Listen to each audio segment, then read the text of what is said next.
Hi, today we will talk about 5 key areas of your finance. Which ones are they? And how will they improve my financial situation? Let's take a look together. But first, what is personal finance?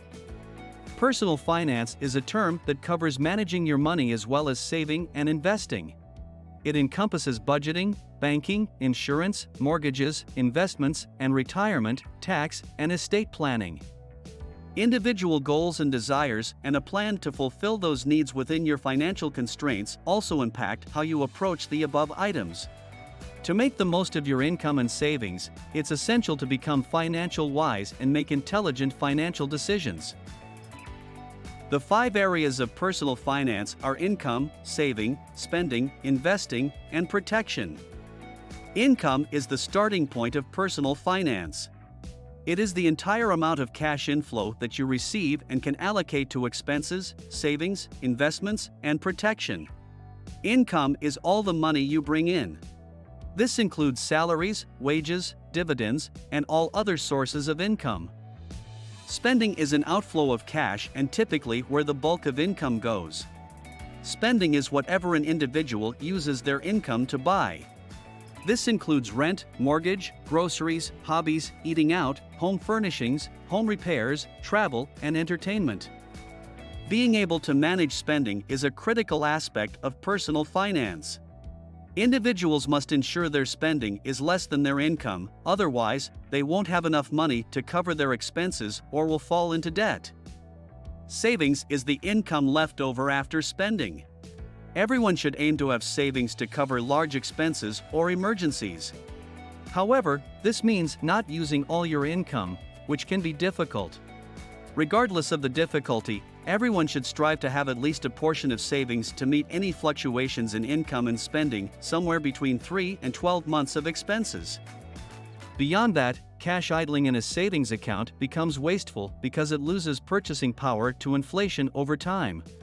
Instead, cash not tied up in an emergency or spending account should be placed in something that will help it maintain its value or grow, such as investments.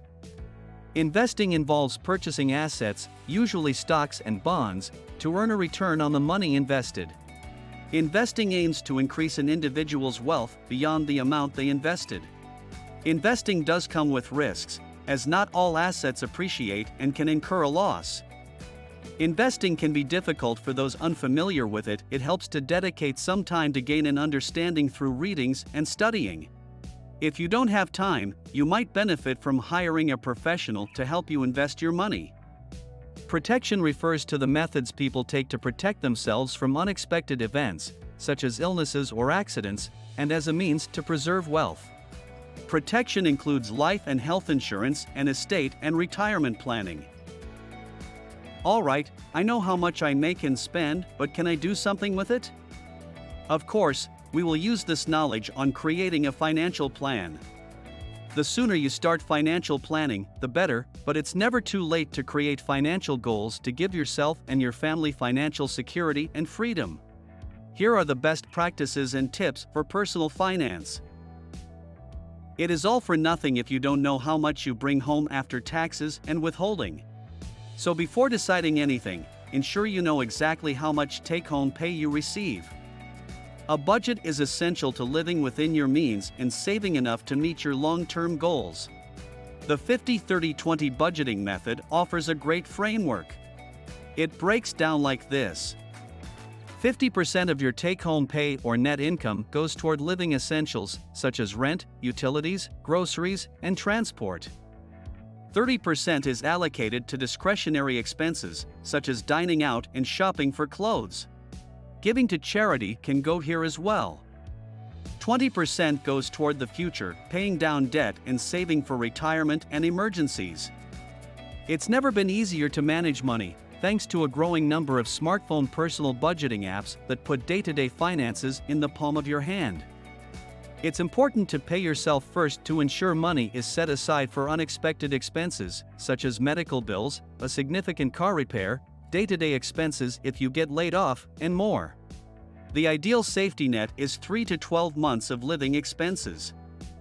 Financial experts generally recommend putting away 20% of each paycheck every month.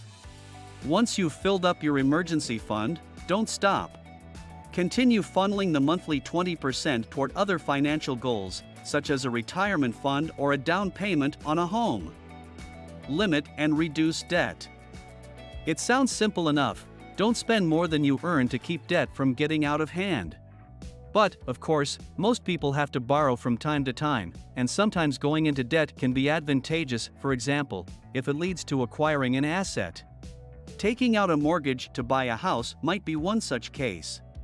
Still, leasing sometimes can be more economical than buying outright, whether renting a property, leasing a car, or even getting a subscription to computer software. On the other hand, minimizing repayments, to interest only, for instance, can free up income to invest elsewhere or put into retirement savings while you're young when your nest egg gets the maximum benefit from compounding interest. Some private and federal loans are even eligible for a rate reduction if the borrower enrolls in auto-pay. Credit cards can be major debt traps, but it's unrealistic not to own any in the contemporary world. Furthermore, they have applications beyond buying things. They are crucial to establishing your credit rating and a great way to track spending, which can be a considerable budgeting aid. Credit needs to be managed correctly, meaning you should pay off your entire balance every month or keep your credit utilization ratio at a minimum. Given the extraordinary reward and incentives offered these days, it makes sense to charge as many purchases as possible if you can pay your bills in full.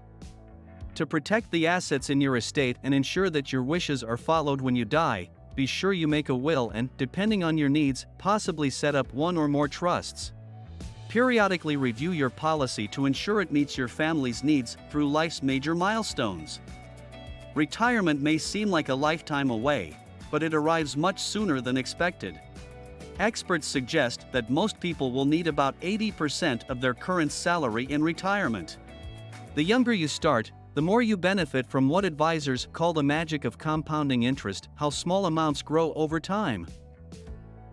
Understanding how to manage your finances is an important life planning tool that can help set you up for a life without debt. You gain control of financial stresses and have a way to manage the expensive surprises that life can throw at you.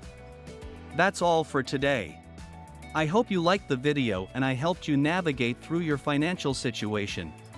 If you're looking forward to more my videos, don't forget to subscribe, and if you want to know what I've prepared for you, watch our intro video here. Thanks for watching.